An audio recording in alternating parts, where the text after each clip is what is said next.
मनको लहरमा तारा भैझिल मिलाऊ मनको सगरमा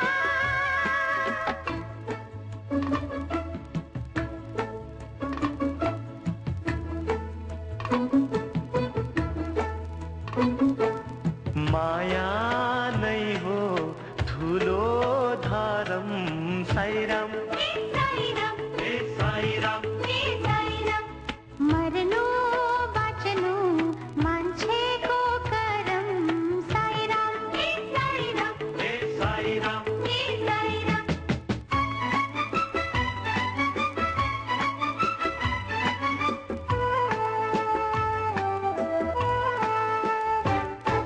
जीवन भन्नु के हो कुन्नी तिमी नै पो हौ कि हाँसो के हो खुसी के हो त्यसमै तिमी छौ कि वाचा बन्धन मात्र हैन जिन्दगी नै भकुला मेरो मनको संघारमा जोरा घडा राखुला झरना भई झर्दै आऊ मनको लहरमा तारा भैझिल मिलाऊ मनको सगरमा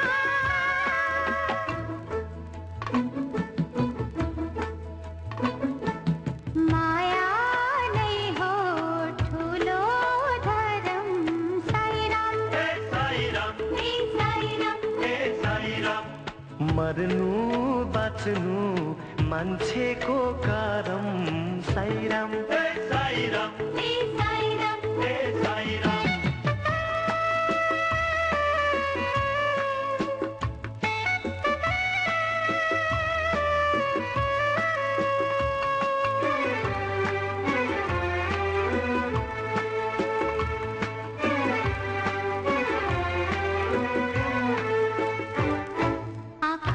आँखाभरि नीत बनेर तिमी बसे हुन्छ लाली ओठमा प्रीत छरेर तिमी हाँसे हुन्छ सौभाग्यको झुल्के घाम तिम्रै शिरमा उदाउँछ तिम्रो प्रिय गीतमा तिमीले गाए हुन्छ झरना भई झर्दै आऊ मनको लहरमा तारा भई झिल मिलाऊ मनको सगरमा यो जिन्दगानी न्यानो लाग्छ तिम्रो मायामा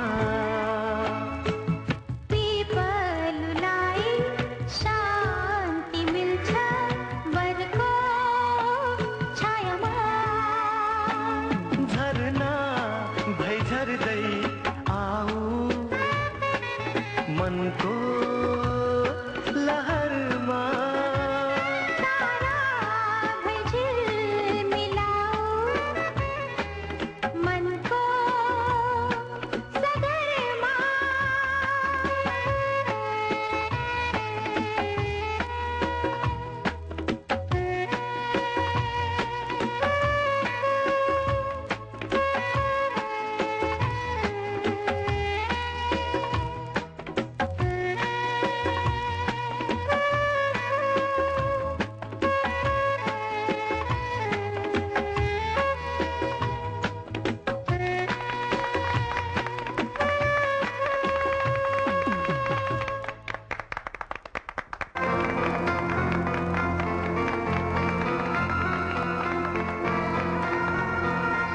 आखिर यो हो को कहाँबाट आयो अचानक? मैले सबै पत्ता लगाइसके। त्यो साले एउटा खाते हो। सडकमा र बसमा गाउँदै हिँड्ने गर्थ्यो। गोपाल कर्मचारीले सडकबाट उठाएर संगीतकार नरराज ढकाल कहाँ लगेर ट्रेनिङ गरायो। अर्गनाइजरलाई फोन लगा।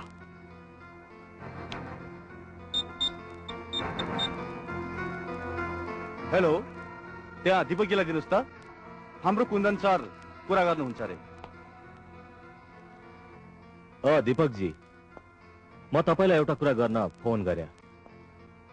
म तपाईँको कन्सर्टमा गाउन नसक्ने भएँ। के भनेको कुन्दनजी त्यस्तो? सारा टिकटहरू बिक्री भइसक्यो, त्यत्रो पब्लिसिटी गरिसकेँ मैले। तपाईँ भएन भने त हल्का सारा कुर्सीहरू भाँचिदिन्छ, मार्छन् दर्शकहरूले। आई एम सरी दीपकजी, म तपाईँको कन्सर्टमा कुनै पनि हालतमा गाउन सक्दिनँ। म त बर्बाद हुन्छु कुन्दनजी, त्यसो नगर्नुहोस्। बरु म तपाईँको पारिश्रमिक बढाउन तयार छु। पैसाको कुरा होइन दीपकजी, यहाँ इज्जतको कुरा आयो।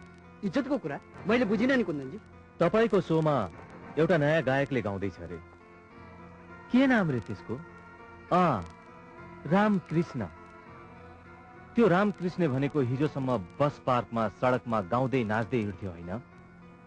अनि तपाईँ आफै भन्नुहोस् न, जुन सोमा एउटा सडक छाप जस्तो गायकले आएर गाउँछ, त्यो सोमा कुन्दन जस्तो गायकले कसरी गाउन सक्छ? त्यसैले दीपकजी, मलाई माफ गर्नुहोस्। यदि त्यो कन्सर्टमा रामकृष्णले गाएन भने तपाईँ गाउन सक्नुहुन्छ? अफकोर्स, त्यसमा मलाई केही भन्नु छैन। After all, commitment is commitment. Okay, तपाईँ तयार हुनुहोस्। रामकृष्णले गाउने छैन। मेरो टिकट तपाईँको नाममा बिक्ने हो, अरू कसैको नाममा होइन। मलाई थाहा थियो दीपकजी, तपाईँ बुद्धिमान हुनुहुन्छ भनेर। Okay, by.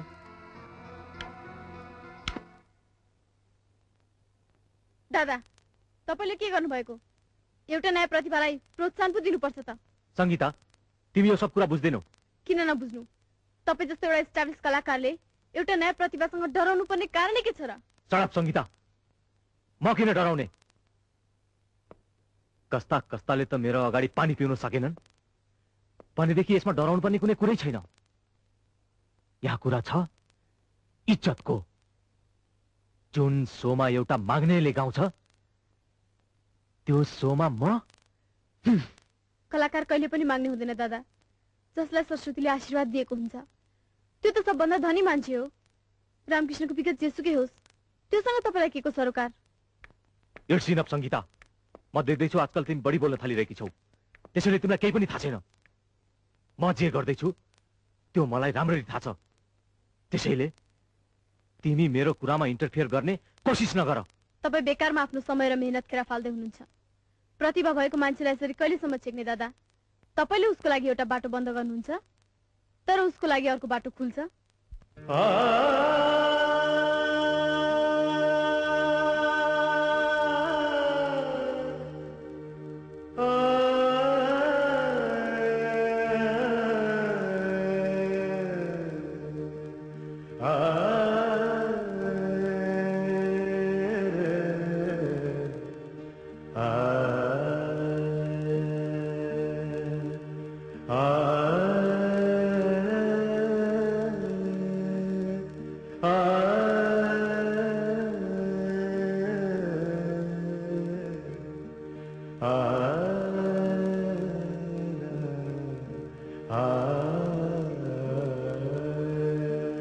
Wonderful, simply wonderful. कसो शीतल बाबु? सर, यो केटाले मौका पायो भने अति राम्रो गर्छ। अहिलेसम्म मैले यस्तो राम्रो यस्तो मिठो स्वर सुनेकै छैन सर। गोपालजी, हजुर भन्नुहोस्। हामी उसको एउटा गीत रेकर्ड गर्न तयार छौँ र त्यो गीतको रेस्पोन्स हेरेर उसलाई एउटा एल्बम पनि दिन सकिन्छ। मलाई लाग्छ ऊ धेरै माथि जान्छ। कुन्दन सर, तपाईँले एउटा कुरा सुन्नुभयो? के भयो? अनुहारमा त 13 बजेको छ नि। तपाईँले सुन्नुभयो भने तपाईँको अनुहारमा 14 बज्ने छ। रामकृष्णको लागि म्युजिक कम्पनीले एल्बम निकाल्दैछ अरे। व्हाट?